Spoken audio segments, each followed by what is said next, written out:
Hola a todos, soy Yadira Pimentel y les doy la más cordial bienvenida a Bienestar al Día, su espacio de salud del Hospital Metropolitano de Santiago. Hoy estaremos hablando sobre la enfermedad de arterias coronarias y qué pasa cuando tenemos ya que ir a procedimientos cardiovasculares. En Bienestar al Día recibimos al doctor Licurgo Cruz, él es cardiólogo intervencionista del HOMS, que está hoy con nosotros. Bienvenido. Hola, ¿qué tal, Niña? ¿Cómo estás? Gracias por la invitación y en nombre del Hospital Metropolitano de Santiago también.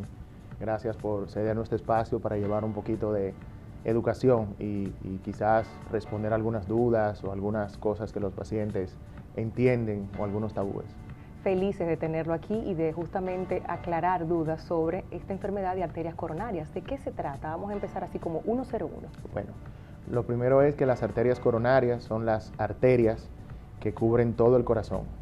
Todo lo que es el aporte de sangre que amerita el corazón está dando por las arterias coronarias y por eso viene en su nombre, porque parecen una corona por encima del corazón. Son tres grandes vasos principales, dos del lado izquierdo, uno del lado derecho de la parte del corazón, que se dividen en distintas ramas. O sea, así lo podemos como tratar de imaginar en Exacto, nuestra cabeza. Imagínense el corazón, una coronita, y de ahí se desprenden más arterias que le van a dar toda la irrigación.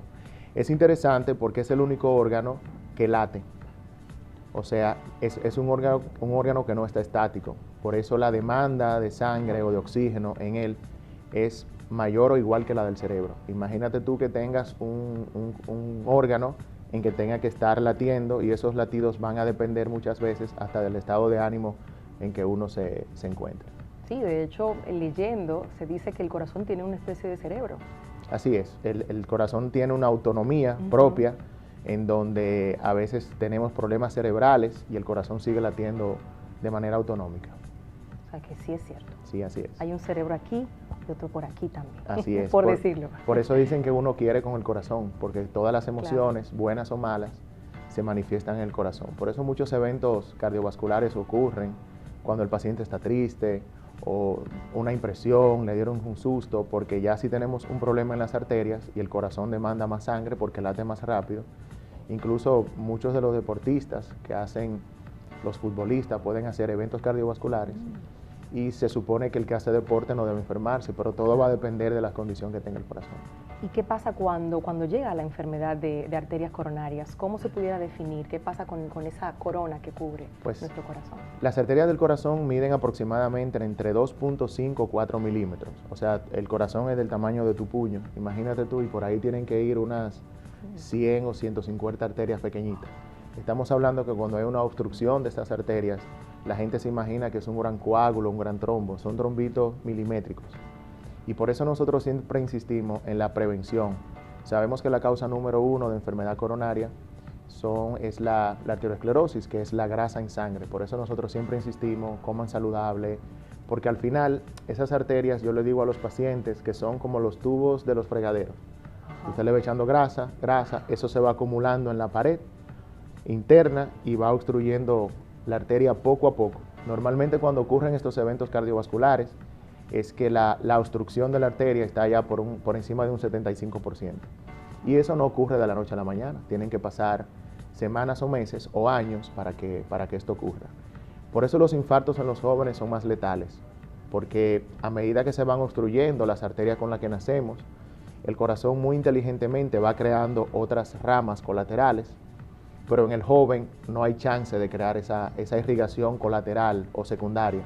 Entonces se tapa con la única que uno nace y por eso en los jóvenes estos eventos son más letales. Que si nos ponemos a ver, son los que tienen mayor factores de riesgo. Son los más obesos, son los que comen mal, son los que fuman, los que usan juca y otro tipo de cosas.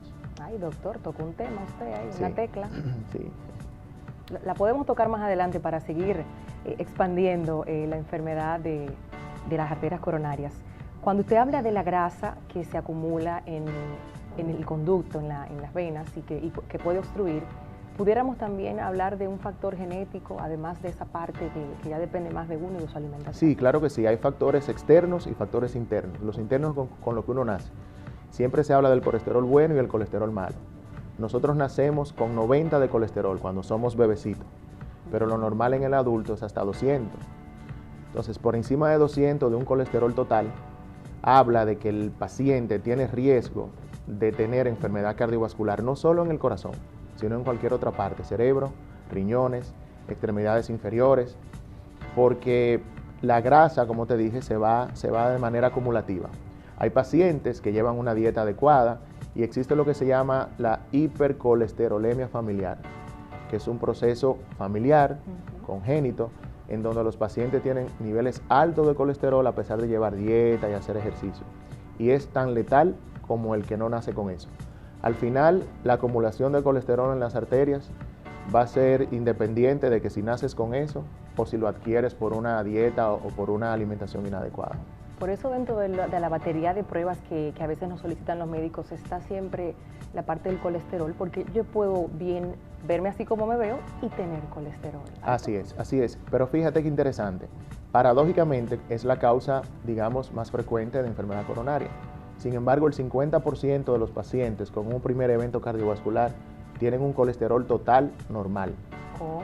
Sí, porque el colesterol mide varias moléculas. Está el colesterol bueno, el HDL, está el LDL, que es el colesterol malo, pero hay una serie de colesteroles o colesterol que no se mide de rutina, que sí ahora está tomando mucho auge hace un par de años para acá, porque nos explicamos, pero si tenemos un colesterol normal, ¿por qué este paciente se enfermó o por qué hizo un primer evento?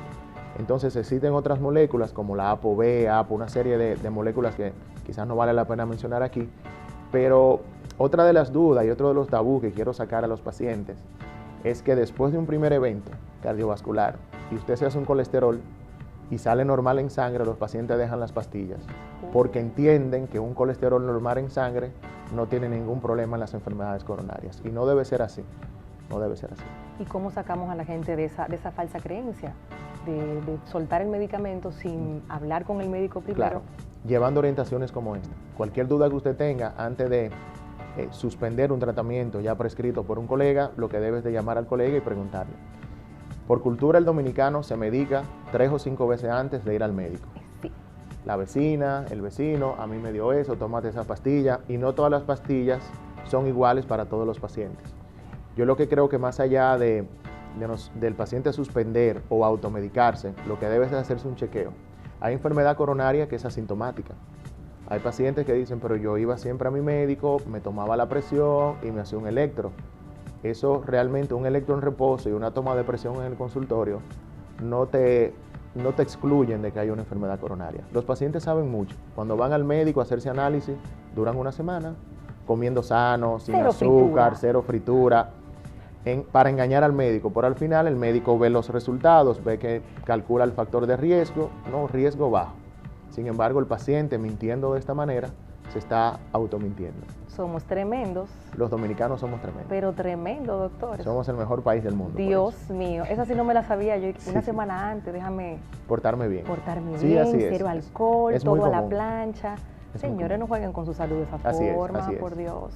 Usted mencionó la tecla de la juca ahorita y de, obviamente, la alimentación, esos factores externos que dependen más de uno, la alimentación, el tema de la fritura, de sobrecocinar la comida, de utilizar mucho el mismo aceite, de cuando salimos a la calle a comer, no tenemos idea de cuántas veces se ha usado ese aceite, todo eso influye. Así es. Fíjate que hay factores, como dije, externos o factores modificables. Claro. Como su nombre lo dice, son factores o circunstancias que usted puede cambiar para mejorar su salud cardiovascular. Por cultura el dominicano pone el candado después que le roban. Ay. Si usted sabe, mundialmente está establecido que fumar hace daño, que comer con grasa hace daño, que no ejercitarse hace daño, que estar en sobrepeso hace daño. A veces los pacientes no llegan con un colesterol elevado sin haberse tomado la presión y salen del consultorio siendo hipertensos, siendo sedentarios, siendo fumadores. Entonces yo lo que les invito a toda la audiencia es que se autoevalúen cuáles son esos factores dañinos al cuerpo que yo estoy ingiriendo para tratar de evitarlo. Se puede vivir sin fumar, se puede vivir sin comerse su grasita. Bueno, doctores, que imagínense, eso es lo que aparece. Es un decir muy común de los pacientes. Sí, pero puedes comer ensalada, puedes comer fruta. Nosotros no somos muy dados a ingerir frutas. Con tantas frutas que tenemos, gracias a Dios. Así es. Si a nosotros nos ponen un desayuno de manzana de fruta con un mangú con queso frito, obviamente el 90% elegimos, porque no me voy a excluir, Levante su mano. Sí, claro que sí, porque es muy bonito venir a hablar aquí como médico, Claro. pero uno también es ser humano. Total. Nosotros tratamos de predicar con el ejemplo lo que nosotros le decimos a los pacientes. En mi caso, yo trato de llevar una dieta balanceada, yo no fumo, no ingiero alcohol, al menos que sea en alguna actividad social. Y eso es lo que nosotros tenemos que transmitirle al paciente, de que debe de eliminar todas esas cosas que pueda obstruir las arterias de su corazón. Y un balance, yo creo que, Claro que sí. es lo más importante. Si te portas mal un día, ya sabes que la semana, y así es que yo trato de negociar con los pacientes. Su mangucito. Claro, para mí el cigarrillo es innegociable, Bien. porque eso realmente no es necesario y ha demostrado que la sustancia que menos daño hace al cuerpo es la nicotina. La nicotina lo que te crea es adicción al cigarrillo, pero cuando tú tienes una combustión o un copazo, como dicen, ahí hay unas 30 o 32 sustancias nocivas para el cuerpo que tú estás inhalando. Y si no te mueres de un problema coronario, de seguro te vas a morir de un cáncer en los pulmones. Y como se ha visto también el tema con la juca, noticias que han salido de jóvenes que han tenido situaciones de salud del corazón. Así es. Y que han muerto incluso. Sí, la juca se utiliza en algunos países. El problema es que aquí lo mezclan con una serie de sustancias para darle un saborcito o sentirla más fuerte. Y siempre eso se acompaña en ambientes donde se toma alcohol o donde se toman otra serie de sustancias y se combinan. Pero la juca es letal también para las coronarias. Más claro de ahí, imposible. Hacemos una pausa, el doctor Licurgo Cruz sigue con nosotros. ¿Qué pasa ya cuando la enfermedad de arterias coronarias debe ir al quirófano? ¿Qué pasa? Ya volvemos.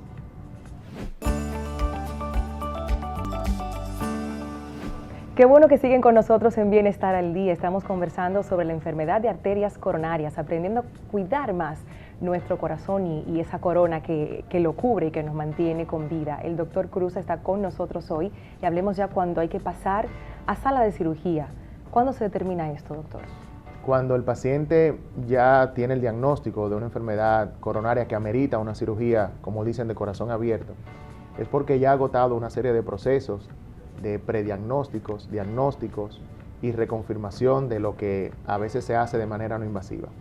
En resumidas cuentas, un paciente que tenga sospecha de enfermedad coronaria, primero se hacen pruebas no invasivas, ecocardiograma, prueba de esfuerzo, y si hay alguna sospecha de esto, entonces se hace lo que es la coronariografía, que es el cateterismo, lo que la gente conoce como cateterismo.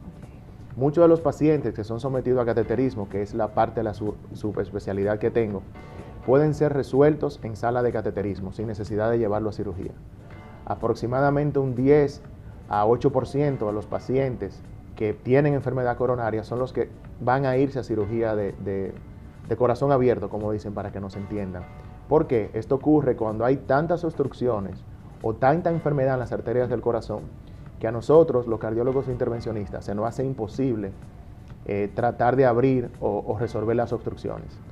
Y eso es lo que se llama la cirugía de bypass. Recuerden que mencionaba al inicio que tenemos 3 grandes arterias principales y por lo general se colocan los puentes o los bypass tomando arterias y venas de otra parte del cuerpo y se colocan para suplir esa demanda de sangre que amerita el corazón. Entonces hablamos de cateterismo primero como el primer paso, luego bypass. Así es, luego bypass. Y luego... Bypass es la cirugía. Es la cirugía, sí, ya abierta. Lo que pasa es que como hay digamos, una apertura en el centro del tórax, porque ahí que está el corazón, los pacientes le dicen cirugía de corazón abierto. Oh. Entonces existe lo que es la cirugía de bypass o cuando el paciente tiene las válvulas, que son otra cosa totalmente diferente al tema de hoy, pero la gente lo conoce como cirugía de corazón abierto. Nadie le dice, me pusieron un puente o me pusieron 3 bypass. No, yo tengo una cirugía de corazón abierto. Y eso es cuando la cosa ya está muy crítica. ¿Cuándo se llega ahí? ¿Ustedes han tenido pacientes jóvenes? Sí, claro, hay pacientes que por obstrucciones localizadas, en donde nosotros no podemos hacer una intervención, sí, por lo general, y es otro tabú que vengo aquí a quitar, a veces los pacientes que se operan de cirugía de corazón abierto son pacientes viejos, en su gran mayoría, y una de las preguntas que nos hacen los familiares es, ¿mi papá va a aguantar ese procedimiento? ¿Mi papá va a resistir ese procedimiento tan grande? Y sí, nosotros podemos decir que en centro experimentado, como en el Hospital Metropolitano de Santiago, donde se hacen más de 100 cirugías por año, el año pasado por el tema COVID se hicieron unas 154 cirugías y en lo que va de año llevamos más de 130 cirugías y ese número o esa prevalencia de cirugía, cuando vemos el tiempo, va subiendo porque estamos haciendo un diagnóstico más temprano, estamos detectando pacientes antes de que le dé un primer evento. No es lo mismo llevar a un paciente a cirugía, sin importar la cirugía, con un infarto previo, que nosotros poder detectar la enfermedad y mucho antes de ese gran evento del infarto, poderlo llevar a cirugía. Las complicaciones derivadas de una cirugía de corazón abierto en centro donde se tenga una buena casuística son iguales que a la de una apendicitis. O sea, la tasa de mortalidad, obviamente, eso va a depender de la condición del paciente. Claro. No es lo mismo trabajar un paciente con un infarto o 3 infartos previos, cuyo corazón está deteriorado, que detectar la enfermedad mucho antes de hacer un evento. Y eso es otra de las cosas que quiero transmitirle a los televidentes, a la población y a los colegas.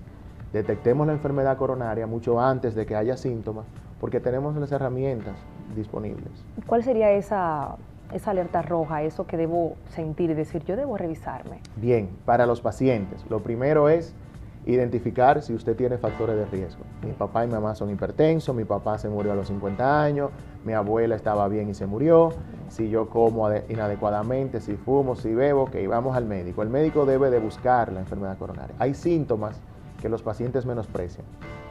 Cansancio más de la cuenta, mira, yo antes subía 3 pisos, ahora subo 3 y me estoy cansando. Eso habla de que el corazón, cuando demanda más sangre, no le está llegando porque están obstruidas las arterias. Dolor en el centro del pecho con las actividades físicas. Hay pacientes que juegan tenis y me dicen, no, eso es muscular. No, ve a chequearte. O sea, no te puede dar dolor y no es con dolor, es como una opresión en el pecho, como si estuvieran pisando el pecho. Los pacientes lo describen así. Entonces, esos son signos de alarma que deben de despertarle el bombillito a los pacientes y a los colegas de que probablemente hay algún tipo de enfermedad coronaria. ¿Y cómo viven los pacientes después de una operación a corazón abierto, como le conocen comúnmente? Felices. Felices. Esa es la respuesta. Con un corazón nuevo de paquete. Sí, fíjate, cualquier intervención que cualquier médico vaya a hacer, lo hace para mejorar calidad de vida. Nosotros no mejoramos expectativas en años. Nosotros no sabemos si con una cirugía te vamos a sumar 10 o 15 años. Lo que sí estamos seguros es que las intervenciones se hacen para mejorar calidad de vida. Recuerda que la mayoría de estos pacientes pasan los 70, 65 años y la expectativa de vida de nosotros es 75, 80 años. Lo que sí nosotros aseguramos es que el paciente no va a recurrir en estar con internamientos, dolor de pecho o ausentismo laboral o con el susto de que haga un edema de pulmón a medianoche. Por eso nosotros tenemos un equipo quirúrgico, se llama Heart Team, Heart es corazón en inglés, en donde el paciente se evalúa previamente a cirugía. Lo ve el anestesiólogo, la internista, la intensivista, el cirujano. Discutimos los casos que se van a operar y tomamos la decisión que más le conviene al paciente. Si es un paciente de 92 años, que lo que está en una sillita de rueda, frágil, ese es un paciente, no es candidato. No candidato porque no se puede hacer, sino porque no sumaríamos, digamos, pacientes con enfermedad terminales, pacientes con cáncer, cuya expectativa de vida por el cáncer sea menor de 5 años. O sea, tratamos de hacer las cosas con criterio y por eso tenemos una casuística muy buena porque nos regimos de las normas internacionales. Y cabe destacar que hace años las personas preferían salir del país para hacerse este tipo de intervenciones, pero como ya el doctor nos ha comentado, la cantidad tan grande que se hacen en el hospital, en el Te puedo decir que probablemente en el centro, normalmente un día de semana se estén operando 2 pacientes y nosotros estemos haciendo cateterismo. Inmediatamente, si sale un paciente con los criterios quirúrgicos, se llama al team cardiovascular y en ese mismo internamiento se decide si se queda interno el paciente y el tiempo de resolución es menos de 2 semanas. 2 semanas porque sabes que hay un tema con las aseguradoras, que hay que solicitar, que hay que hacer una serie de evaluaciones. Y las evaluaciones son importantes, o sea, y llevarnos de los colegas. Si el neumólogo te dice, mira, no es el momento de operarlo, yo prefiero darle tratamiento por 1 semana, entonces eso puede alargar o no cirugía. Hemos hecho intervenciones de emergencia, que a las 48 horas el paciente ya está operado. Claro que sí, de todo. Cuando tienes una casuística grande, aparece de todo. Y un equipo preparado y listo. Así es. Se puede. Ahí ya estamos en la preparación y la mejor disposición para resolver cualquier tipo de complicación cardiovascular.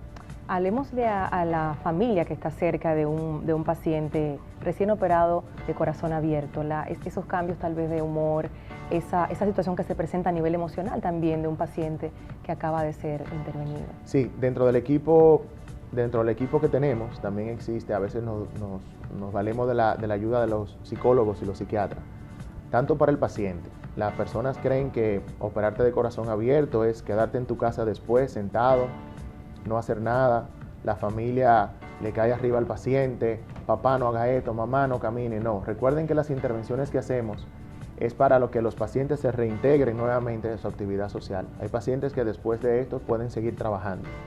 El trauma para un paciente ocurre cuando hay una combinación de todo esto. A mí nunca me han operado, esto es una cirugía mayor. Va el vecino y le dice, a fulano lo operaron y se murió. Ay, Dios mío. Entonces, lo que menos queremos en pacientes que van a ser sometidos a intervención del corazón es que le lleven noticias negativas. Okay. A veces esos pacientes viven en un campo y los hijos quieren quedarse con él un año y tú te vas a mudar para acá. No, se supone que luego de la cirugía, cuando el cirujano dice, mira, está mejor que como estaba antes de la cirugía porque estaba tapado. Ahora está destapado. Pero eso va a depender mucho también de la psicología y de la fuerza que tenga el paciente. Yo entiendo que los familiares deben hacer un apoyo constante, no desesperarse, que se tomen su medicamento en el momento que debe de tomárselo, que haga la terapia que debe de hacer, porque al final la recuperación de este tipo de paciente, en el peor de los casos, si no hay ninguna complicación, es de 4 a 6 semanas para cirugías de corazón. O sea, luego del segundo o tercer mes, el paciente puede ir a trabajar, puede hacer todas sus actividades normalmente. Palabras de esperanza hemos escuchado. Doctor, 3 cosas que la audiencia tiene que tener ahí para cuidar su corazón a partir de esta conversación. Esas 3 cosas que nosotros no podemos olvidar. Dejar de fumar, comer saludable y hacer ejercicio. Y una cuarta, ir al médico a chequearse.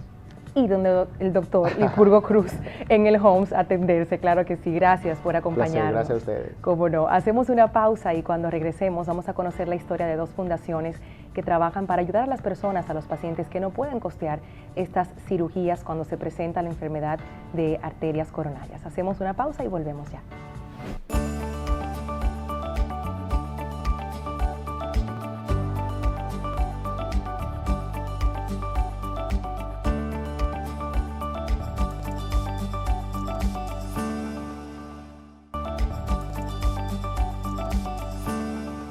Estamos de regreso en Bienestar al Día para conocer la historia de 2 fundaciones, Fundación Homs y Heart to Heart. Ambas se unen para lograr que los pacientes de escasos recursos puedan tener la cirugía de corazón abierto. Adelante. Desde 2014, las fundaciones Homs para la Solidaridad Humana y Heart to Heart vienen realizando jornadas de salud cardiovascular para salvar a aquellas vidas que luchan con un diagnóstico que no pueden costear. Miguel Enríquez tiene en su responsabilidad la dirección de la Fundación Homs para la Solidaridad Humana y explica que en esos 7 años ha realizado al menos 12 jornadas con especialistas y voluntarios de Estados Unidos y del país, a través de las cuales han impactado cientos de pacientes, exceptuando el 2020, que no se realizó por la pandemia. Las jornadas son fundamentalmente con el equipo que viene de Estados Unidos, de parte del doctor Pascotto. Vienen alrededor de 10 a 20 personas, dependiendo de qué tantas quieran colaborar. Como parte del equipo del Homs, el doctor Rommel, el doctor García, todos colaboran. Básicamente todo el departamento cardiovascular colabora con lo que es el desarrollo de la jornada. Hasta la fecha tenemos un total aproximado de más de 300 cirugías que se han hecho en el transcurso de lo que se ha unido con el Homs, y la idea es siempre seguir aumentando. En las jornadas, que se realizan 1 o 2 veces por año, se dan cita a decenas de personas que padecen alguna condición del corazón o simplemente para evaluarse. El director de la Fundación Homs enumera los principales procedimientos que realizan. En realidad, en los procedimientos, el equipo médico del doctor Pascotto evalúa todos los casos y determina entonces si ellos pueden trabajar con cada uno. Pero se han realizado, por ejemplo, cambios de válvulas, revascularizaciones, bypass, básicamente todo en lo que corresponde al sector de cardiovascular, ellos lo evalúan y determinan si lo pueden trabajar. En algunos casos, ellos entienden que tal vez el paciente pudiera complicarse más después de la cirugía o no tendría tantos beneficios, y entonces se trata con medicamentos que se donan también a través de la fundación. Estos procedimientos también incluyen la hospitalización del paciente en los casos que ameriten de manera gratuita, pues el principal objetivo de estas organizaciones sin fines de lucro es salvar vidas. La verdad es algo que yo no sabría describir. Yo creo que esa es la mejor parte de la jornada, porque tal vez todo el proceso es obviamente como muy estresante y conlleva todo lo que es la planificación, pero al final cuando uno ve como la cara de los pacientes, personas que agradecen, o sea, incluso a veces que traen cosas, aunque eso no es como el punto principal, pero siempre es muy gratificante ver cómo los pacientes se sienten bien y personas que posiblemente no hubieran sobrevivido de otra forma. Las fundaciones Homes para la Solidaridad Humana y Heart to Heart seguirán uniendo esfuerzos. La próxima jornada cardiovascular está programada a realizarse del 12 al 19 de noviembre de este año. Carolyn Cuevas, Bienestar al Día. Hermosa labor la que realizan estas fundaciones del Homes y Heart to Heart. Gracias a ustedes por la sintonía. Hasta aquí esta entrega de Bienestar al Día. Mi nombre es Yadira Pimentel y siempre es un honor poder acompañarles. Hasta la próxima semana.